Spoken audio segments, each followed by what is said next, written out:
সেদিন ইনজিওর্ড হয়েছেন, অনেকের ইনজুরি অনেক সিরিয়াস আছে এবং আনরুলি মব তারা ব্রুটালি এখানে পুলিশকে মেরেছে, পুলিশের লাঠি দিয়ে পুলিশকে অ্যাটাক করেছে, পুলিশের গাড়ি ভাঙচুর করেছে, জ্বালিয়ে দিয়েছে। আজকে আপনি এই জায়গায় এসেছেন, কি বলবেন?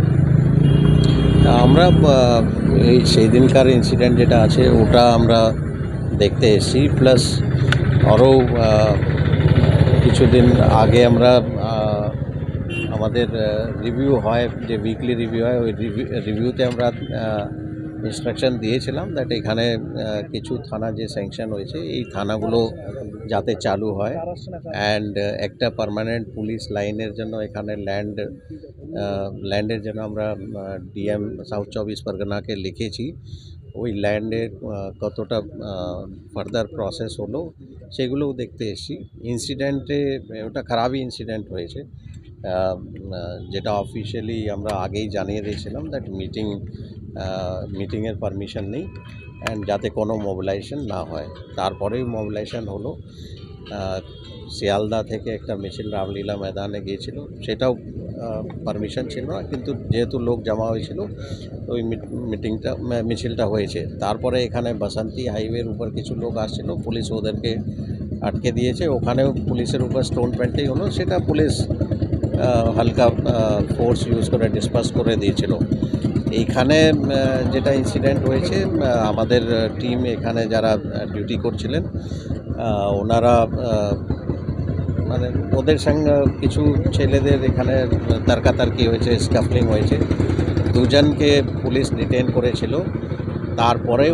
তারপরেই এখানে যারা মব ছিল ওরা স্টোন পেল্টিং করে অ্যান্ড পুলিশকে অ্যাসল্ট করে, অ্যান্ড তারপরে পুলিশের কিছু বাইকস ড্যামেজ হয়, একটা আমাদের পিসিআর ভ্যান ছিল সেটা ড্যামেজ হয়।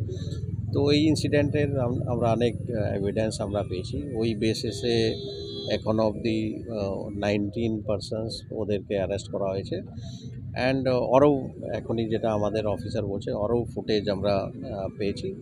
তো আমরা আশা করছি ওই ইনসিডেন্টে যারা ইনভলভ হয়েছে আরও অ্যারেস্ট হবে। তো এখন এখানে সেই দিন পরে কোনো মেজর ইনসিডেন্ট কিছু হয়নি, সিচুয়েশান ঠিক আছে, কন্ট্রোল আছে, পুলিশ এখানে পেট্রোলিং করছে। কিন্তু এই ধারণার কোনো ইনসিডেন্ট যাতে আবার না ঘটে তার জন্য কী করতে হবে সেটাও আমাদের senior officer, additional CP1, joint CP crime, additional CP3 সব সিনিয়র অফিসাররাই এসছেন। আমরা রিভিউ করে দেখছি এখানে ভাঙ্গা ডিভিশনে পুলিশিং যাতে আরও কীভাবে আরও বেটার করা যায়। স্যার, একটা কোয়েশ্চেন, যে বিভিন্ন সংগঠন, তার মধ্যে রিলিজিয়াস অর্গানাইজেশন, ধর্মীয় সংগঠনও আছে, এদের র্যালি বা মিছিল করার ক্ষেত্রে কলকাতা পুলিশের নতুন কি নিয়ম আছে, এটা যদি একটু বলে দেন ক্লিয়ারলি। না, এটা রিসেন্টলি যেহেতু বিভিন্ন জায়গায় কিছু ইনসিডেন্ট হয়েছে, তো অ্যাজ এ প্রিকশনারি মেজার আমরা সেই রকম কোনো প্রোগ্রামকে পারমিশন দিচ্ছি না যেখানে আমাদের অ্যাপ্রিহেনশন আছে ব্রিচ অফ পিস হতে পারে। কিন্তু এটা অনলি কেস টু কেস বেসিসেই আমরা ডিসাইড করব কীরকম অ্যাপ্লিকেশন আছে, কত গ্যাদারিং হবে, কত লোক আসবে, তার বেসিসে আমরা ডিসাইড করছি। কোনো বড় জামায়াত হলেই ওখানে হয়তো যারা অর্গানাইজ করছেন ওরা, আমরা দেখেছি মানে লাস্ট দুটো ইনসিডেন্টে আমরা দেখলাম যারা অর্গানাইজার ছিল ওদের কন্ট্রোল কিছুক্ষণ পরে থাকলো না, আর ওদেরকে নাও বলা হয়েছিল দ্যাট এটা না করতে, কিন্তু তারপরে ওরা অর্গানাইজ করে দিল, কিন্তু কিছুক্ষণ পরে ওদের কন্ট্রোলের বাইরে চলে গেছে।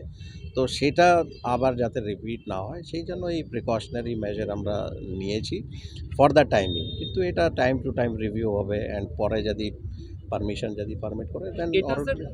যেগুলো ধর্মীয় সংগঠন, রিলিজিয়াস অর্গানাইজেশন, না, এটা রিলিজনের কিছু নেই, এটা ডিপেন্ড করছে কীরকম প্রোগ্রাম আছে, কারা অর্গানাইজ করছে, কতটা লোক হবে ওখানে, অ্যান্ড কোন জায়গায় হবে, কোথায় থেকে লোক আসছে, সেই এরিয়াটা কতটা সেন্সিটিভ আছে, এর উপর ডিপেন্ড। ওয়াক অফ এর মধ্যে পড়ছে, ওয়াক অফের যে মুভমেন্টগুলো ওরা বাইরে করছে, যেগুলো ছোটোখাটো প্রোগ্রাম হচ্ছে, ছোটোখাটো প্রোগ্রাম পিসফুলি হয়েছে, এখনও অবধি কোনো প্রবলেম হয়নি।